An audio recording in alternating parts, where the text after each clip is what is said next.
Assalamualaikum warahmatullahi wabarakatuh. Perkenalkan, saya Dia Anggrainika Tika Putri, NIM 124180062.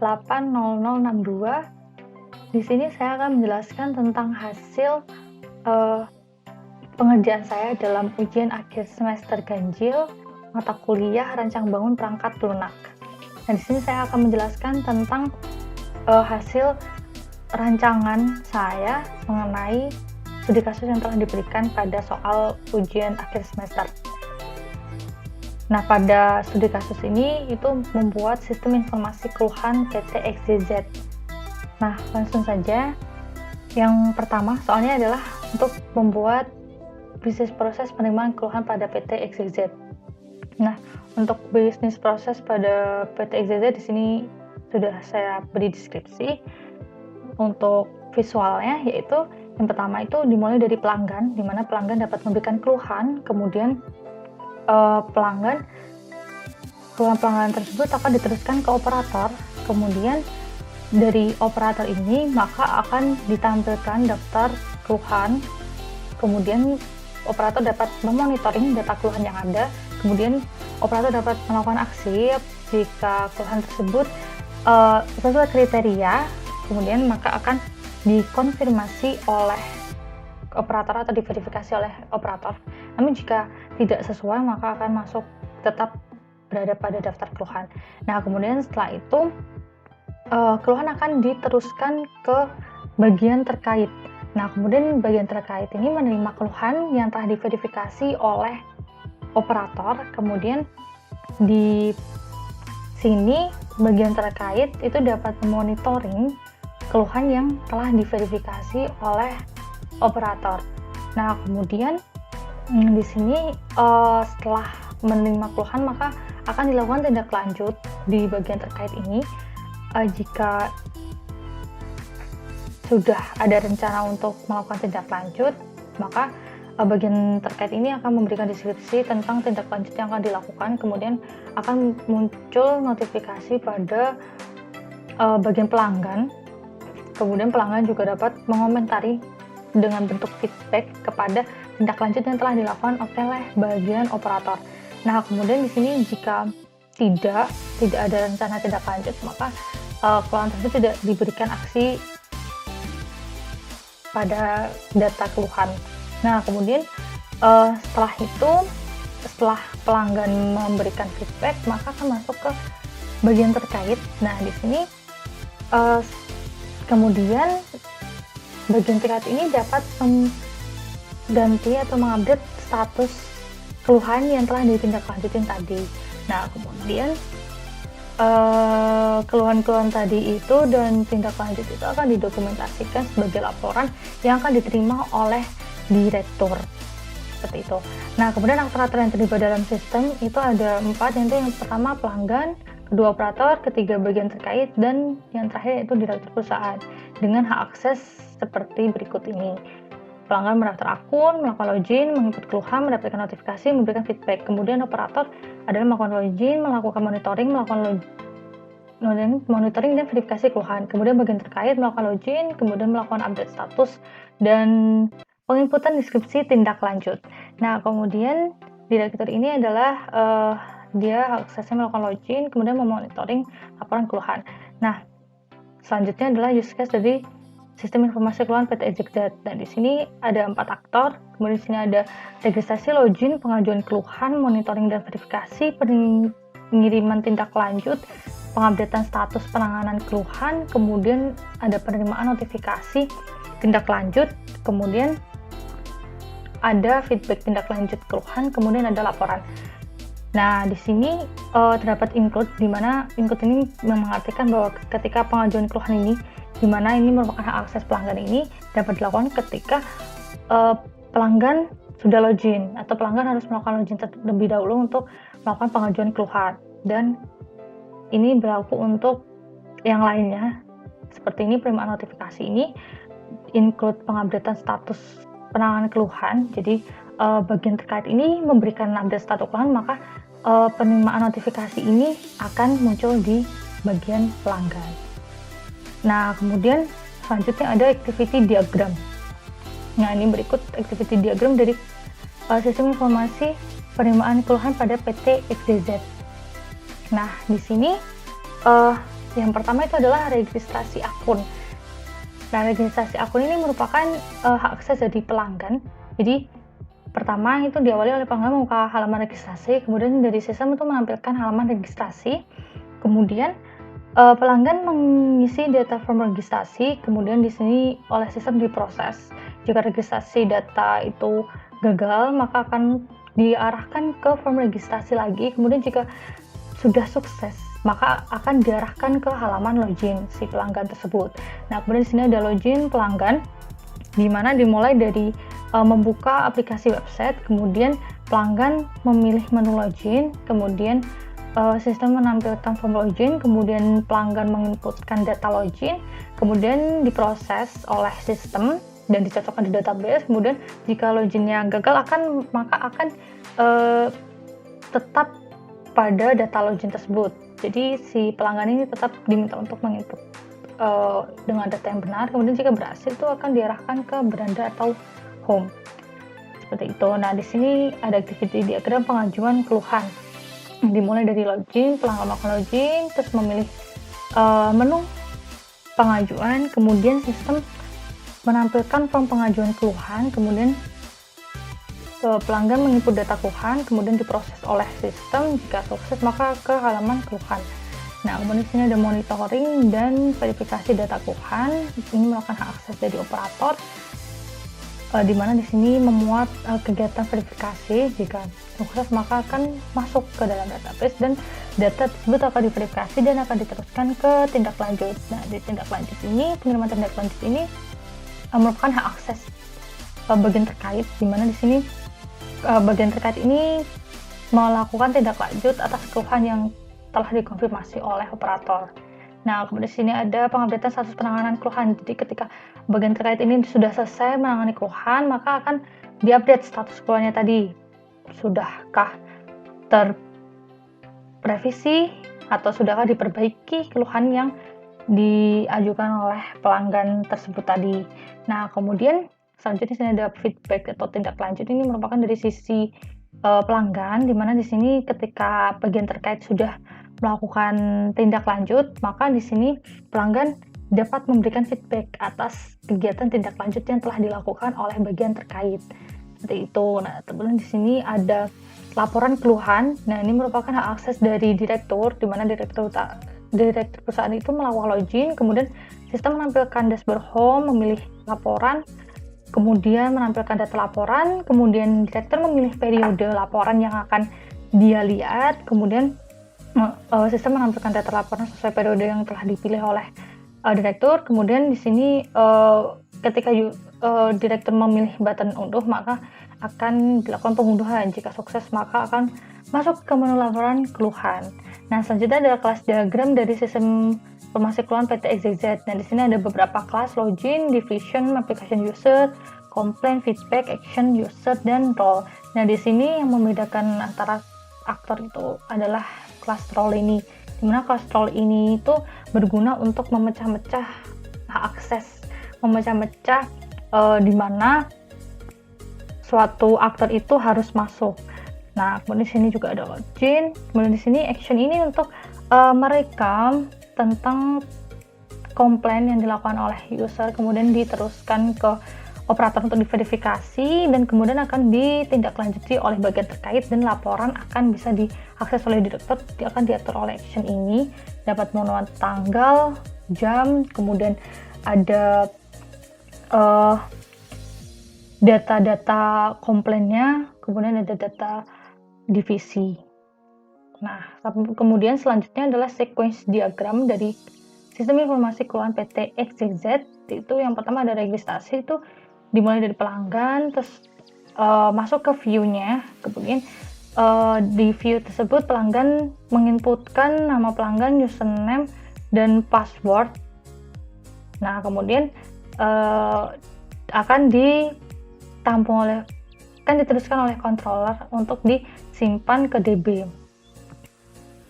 Nah, kemudian selanjutnya adalah login pelanggan, dimulai dari pelanggan, kemudian masuk ke view login, kemudian pelanggan menginputkan username dan password, kemudian controller akan mengirimkan data ke database. Jika username dan loginnya benar, maka loginnya valid. Kemudian pelanggan dapat melakukan login dan akan masuk ke halaman user. Nah, selanjutnya juga operator sama seperti login user, hanya saja di sini yang berbeda adalah hak akses atau tampilannya, karena dibedakan oleh role ID. Ini login bagian terkait, kemudian login direktur perusahaan. Nah, selanjutnya adalah sequence diagram tambah pengajuan data keluhan. Nah, di sini dimulai dari pelanggan, kemudian pelanggan melakukan mengisi form pengajuan keluhan, kemudian ditambah data-datanya, kemudian kontrol keluhan ini akan akan berkomunikasi dengan database untuk disimpan data keluhan tersebut. Nah, kemudian setelah berhasil disimpan, maka akan masuk ke halaman pengajuan keluhan. Nah, di sini lihat data keluhan, di sini merupakan hak akses dari operator, yaitu operator dapat memonitoring data keluhan yang masuk ke dalam database atau ke dalam sistem. Yang pertama adalah operator, kemudian membuka menu keluhan, kemudian kontrol keluhan ini akan mengecek apakah ID keluhannya ada. Jika ada, maka dapat menampilkan data tersebut. Dan kemudian di sini ada button verifikasi. Jadi operator ketika memilih data yang sudah terkualifikasi dan sesuai dan cocok, maka operator dapat melakukan verifikasi data keluhan tersebut dan nantinya akan diteruskan ke bagian terkait seperti ini. Nah, kemudian tambah pengiriman tindak lanjut keluhan ini merupakan akses dari bagian terkait. Kemudian di sini ada pengiriman feedback tindak lanjut, merupakan akses dari pelanggan. Di sini pelanggan dapat melakukan feedback. Jadi di sini dari keluhan yang telah diajukan di pengajuan ini akan dicek. Jika valid, maka akan ada tombol tambah feedback tindak lanjut. Maka pelanggan dapat melakukan inputan mengenai feedback tindak lanjut yang telah dilakukan oleh bagian terkait. Dan di sini ada edit status tindak lanjut keluhan, di mana di sini merupakan ketika bagian terkait telah selesai melakukan tindak lanjut terhadap keluhan tadi, maka dapat diganti statusnya. Tuh. Apakah sudah selesai kah tindak lanjutnya atau sedang dalam tahap dan lain sebagainya. Kemudian yang terakhir adalah laporan tindak lanjut data keluhan. Nah, di sini itu merupakan akses dari direktur, di mana di sini direktur ini dapat memonitoring dan dapat mengunduh data-data dan dapat mengakses data-data keluhan, kemudian feedback dan tindak lanjut yang telah diajukan dan ditangani oleh bagian terkait dan diajukan oleh pelanggan. Itu jadi mulai dari direktur ke view data laporan, kemudian memilih periodenya, kemudian kontrol ini akan mengirimkan parameter untuk sebagai query di DB-nya nanti. Kemudian jika tanggal valid, maka akan diselect data laporannya, akan ditampilkan ke halaman laporan, kemudian akan ada button download untuk mengunduh dokumentasi laporan tersebut. Nah, kemudian yang selanjutnya adalah rancangan interface sistem informasi keluhan PT XYZ. Nah, desain interface-nya itu yang pertama adalah struktur menu user. Di sini dimulai dari login, terus ada home, ada about us, pengajuan keluhan, registrasi user, information. Kemudian di sini ada menu operator, di sini login operator, kemudian ada menu konfirmasi, verifikasi, dan monitoring. Di sini ada fitur daftar, search pada konfirmasi, kemudian di verifikasi ada daftar, update, dan search. Kemudian di monitoring keluhan ada daftar dan edit. Nah, selanjutnya di menu bagian terkait itu ada login, kemudian ada keluhan, tindak lanjut, dan feedback. Di sini ada fiturnya daftar, update, tindak lanjut, dan search pada keluhan. Kemudian pada tindak lanjut ini ada daftar, search, dan update status, di mana ketika selesai melakukan tindak lanjut dalam keluhan, maka dapat diupdate statusnya. Kemudian di sini ada feedback, di sini ada fitur daftar dan search. Kemudian di bagian terakhir itu ada bagian direktur. Nah, di sini ada login direktur, keluhan, tindak lanjut, dan feedback. Di sini ada daftar, search, unduh, daftar, search, unduh, daftar, dan search, dan unduh. Jadi, keluhan, tindak lanjut, dan feedback ini dapat dilihat dan di-search, kemudian dapat diunduh sebagai laporan dokumentasi dan pengecekan kepada bagian sisi direktur. Nah, kemudian di sini adalah interface sistemnya. Di sini di sini ada menu home, keluhan, information, dan about us. Di sini ada notifikasi dan profile. Di sini ada button untuk melakukan pengajuan keluhan. Nah, kemudian di sini masuk ke pengajuan keluhan.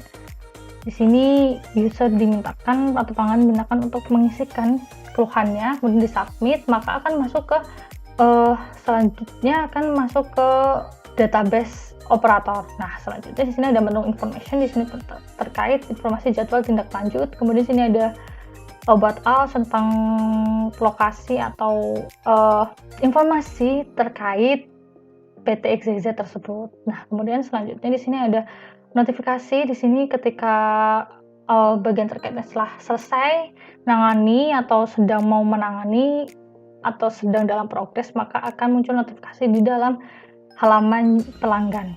Nah, selanjutnya di sini ada operator, di sini ada list pengaduan, di sini ada statusnya, di mana di sini operator dapat memverifikasi. Jadi statusnya ini nanti menjadi terkonfirmasi seperti ini.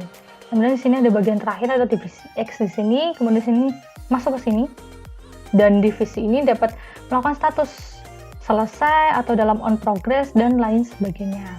Nah, kemudian di sini ada bagian yang terakhir itu direktur. Di sini direktur dapat memonitoring setiap keluhan feedback yang dilakukan oleh aktor-aktor lain, seperti tadi pelanggan melakukan keluhan, memberikan keluhan, maka akan direkam, recordnya akan didokumentasikan dan dapat dilihat oleh direktur. Kemudian untuk tindak lanjut dan penanganannya tadi dapat dilihat oleh direktur, dan di sini ada menu ada button ada laporan, di mana di sini laporan tadi itu dapat diunduh sebagai dokumentasi secara fisik PDF. Kemudian di sini juga ada untuk pemilihan periode, di mana keluhan atau tindak lanjutnya itu yang akan ditampilkan dan akan didokumentasikan itu dari periode berapa sampai berapa, seperti itu. Di sini juga ada fitur logout untuk keluar dari sistem. Nah, selanjutnya ada 3 skenario UAT, User Acceptance Test atau UAT. Nah, di sini ada 3 skenario, yaitu registrasi akun, kemudian ada login, dan pengajuan keluhan. Nah, yang pertama itu adalah registrasi akun. Nah, registrasi akun ini deskripsi pengujiannya mengisi data pada form untuk melakukan registrasi akun pelanggan. Kasus ujinya itu diisikan dengan data-data seperti ini, dan hasil yang diharapkan itu adalah seperti ini. Jika sukses akan menampilkan halaman form login, jika password konfirmasi tidak sama maka akan muncul error handling dan lain sebagainya. Kemudian jika sistem tadi sudah merespon dengan hasil yang diharapkan, maka di sini akan dituliskan sukses. Nah, selanjutnya ini adalah skenario yang kedua adalah login.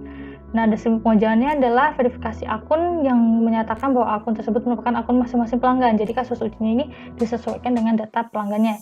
Misalkan tadi menginputkan pada registrasi dia 123, maka passwordnya 123, maka dicoba jika alurnya sistemnya itu sesuai dengan hasil yang diharapkan, maka di sini akan ditulis sukses, seperti itu. Dan di sini ada login operator, yang membedakan adalah username dan password dan role ID-nya saja. Untuk bagian terkait juga dan direktur juga. Kemudian skenario yang terakhir yaitu pengajuan keluhan. Deskripsi pengujiannya adalah melakukan pengajuan keluhan dari akun pelanggan. Nah, kasus ujinya itu belum melakukan login pelanggan, belum melakukan registrasi akun, sudah melakukan registrasi akun pelanggan, sudah melakukan login pelanggan, dan deskripsi keluhan kosong. Nah, hasil yang diharapkan jika semua sudah login, jika sudah sukses, maka akan tampil pop-up bahwa keluhan berhasil diajukan. Nah, jika gagal akan muncul juga pop-up gagal. Kemudian jika belum login akan diarahkan ke halaman login, jika belum register akan diarahkan ke register. Kemudian jika belum deskripsi yang diinputkan keluhannya tadi itu kosong fieldnya, maka akan menampilkan besar error pada field deskripsinya dan tetap pada halaman tersebut. Nah, jika sesuai dengan hasil yang diharapkan, maka di sini akan tertulis sukses. Namun jika salah satu ada yang tidak sesuai harapan, maka dia akan masuk ke bagian gagal dan perlu diperbaiki lagi di kemudian hari untuk sebagai revisi. Nah, mungkin sekian penjelasan ujian akhir semester saya yang telah saya kerjakan sesuai dengan studi kasus yang ada di soal ujian akhir semester rancang bangun perangkat lunak. Sekian dari saya, kurang lebihnya mohon maaf. Wassalamualaikum warahmatullahi wabarakatuh. Terima kasih.